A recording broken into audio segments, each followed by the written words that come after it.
Take a breath with me, a slow one, a real one. In through your nose and out through your mouth. If you're here, you're probably feeling a little flat, a little tired, a little disheartened with where you are in your life right now. Maybe you've been asking everyone else for answers, asking people what they think, asking them what you should do, asking them how they see you, what they see in you, what they think is right for you. And none of it has really landed, not in the way you'd hoped, because deep down you already know the truth. You've been looking everywhere but within. And you know what? It's not your fault. You were never taught to trust yourself. You were taught to override yourself, to doubt yourself, to second guess your inner voice. Today, we're going to rebuild that. Let's start by naming the wound.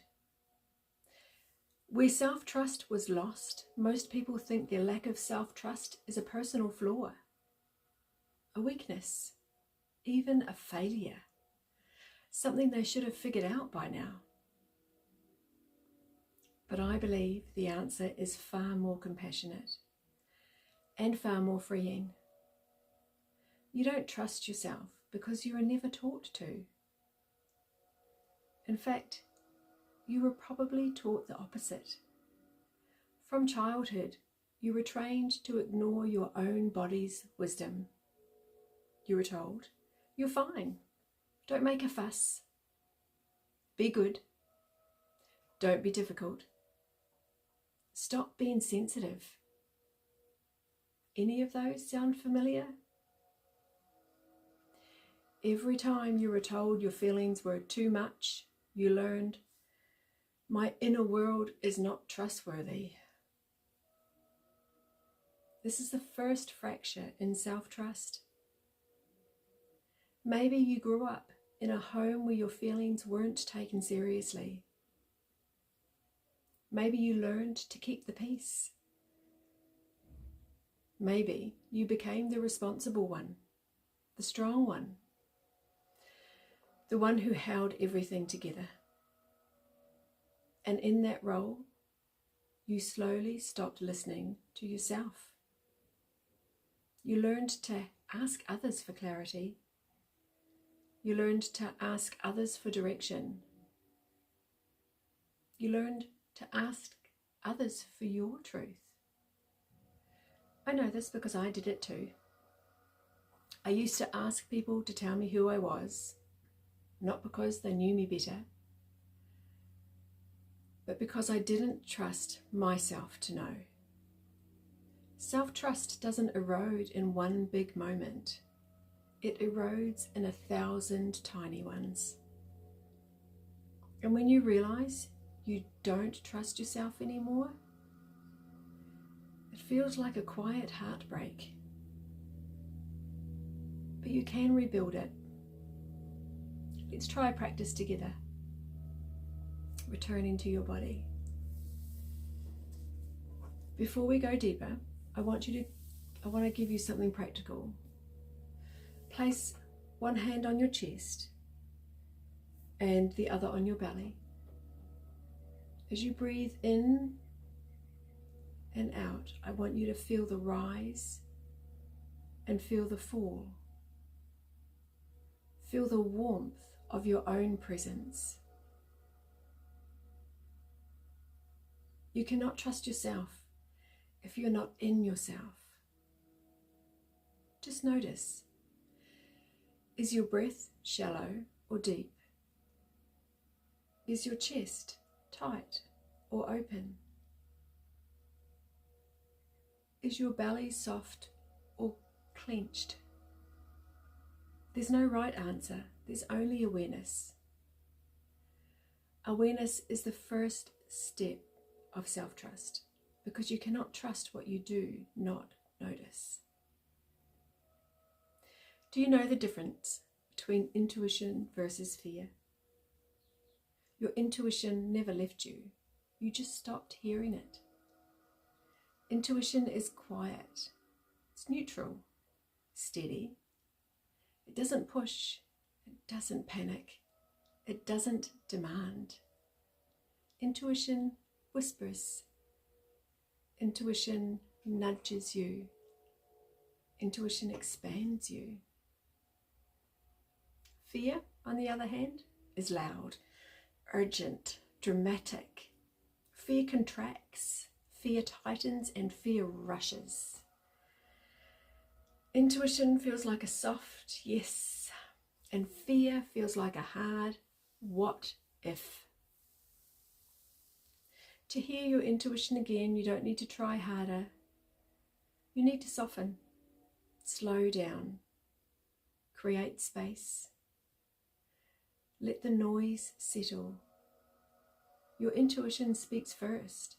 Fear is second and louder. You can tell fear to stop. You can say, not today. You can say, you're not needed here. You can ask your guides to replace or remove fear and replace it with clarity. You are not powerless in this dynamic. Just say the words. Please remove this fear I feel and replace it with calm and clarity. Let's try something. Asking yourself first. Okay, so sit back and relax. Take a deep breath in and ask yourself quietly, internally, what do I need right now? Don't force the answer. Just let the first soft whisper rise. Ask yourself before you ask anyone. This is how you rebuild the relationship. Self-trust isn't built through a big spiritual breakthrough. It's rebuilt through micro moments. Moments like honoring the first no in your body. Pausing before reacting. Choosing rest instead of pushing. Listening to the quiet answer instead of the loud fear. Asking yourself instead of outsourcing. Trusting the whisper. Following the nudge. Choosing what feels right instead of what looks right. These moments matter. They accumulate. They rebuild identity. They say, I can trust myself again.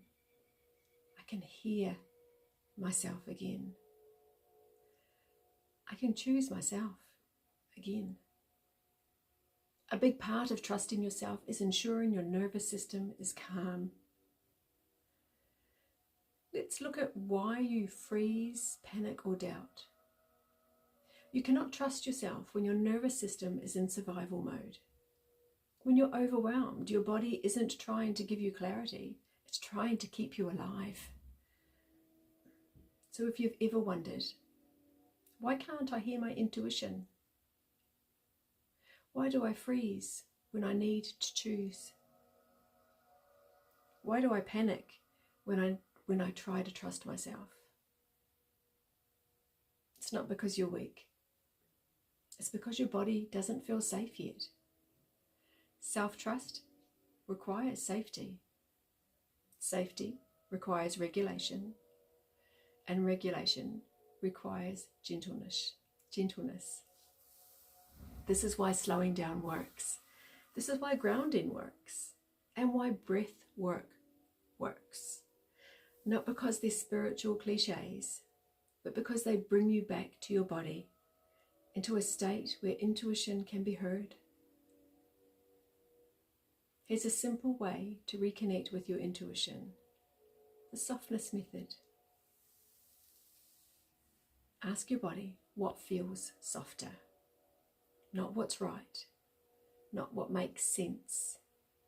Not what will people approve of. just what feels softer. Softness is alignment. Softness is intuition. Softness is your future self guiding you. Following the softness, even in tiny ways, you will rebuild trust. I created the 63-day Align with Abundance journey. The link is in my bio if you want to look into it further. Apparently it takes an average of 64 days for a habit to fully form and stabilize, not 21 days or 30 days, not to just be consistent. Real change, the kind that rewires your emotional patterns, your self-belief, your identity, takes around 63 days. Your brain and nervous system move through 3 phases. Phase 1, awareness and disruption. This is days 1 to 21. You notice the old patterns, you interrupt them, and you start choosing differently. Phase 2, rewiring and repetition, days 22 to 42. Your nervous system begins to relax. Your intuition becomes clearer. Your fear becomes quieter. Phase 3, integration and identity, days 43 to 63. The new pattern becomes who you are, not something you're trying to do, something you naturally do. This is why the 63-day journey exists. It's not random, it's not a marketing number, it's biology. It's emotional regulation, it's spiritual alignment. It's the exact amount of time your system needs to shift from I don't trust myself to I know who I am. The journey gives you daily guidance, daily grounding, daily nervous system support, daily alignment practices, daily micro shifts, daily recognition with your intuition. 15 minutes a day at the most. That's it. 15 minutes to come home to yourself. 15 minutes to rebuild the relationship you've been missing. 15 minutes to create a future that feels steady, hopeful, and aligned. Imagine waking up 63 days from now with a calm, steady inner voice, a clear sense of direction, a body that feels safe to listen to, a mind that isn't spiraling, a heart that feels open again, a future that feels possible, a relationship with yourself that feels loving and reliable. This is what the journey gives you. If something inside you is whispering, yes, trust that. The link is right there for you. The 63-day Align with Abundance journey is waiting. You can trust yourself again. You always could. You are your own guide, your own wisdom, your own clarity, your own safe place. You can rebuild trust. You can reconnect with your intuition and you can rise from where you are. You can choose yourself. You can trust your future. You can trust your path. You can trust you. And this series is the beginning of that journey. Much love to you, and bye for now.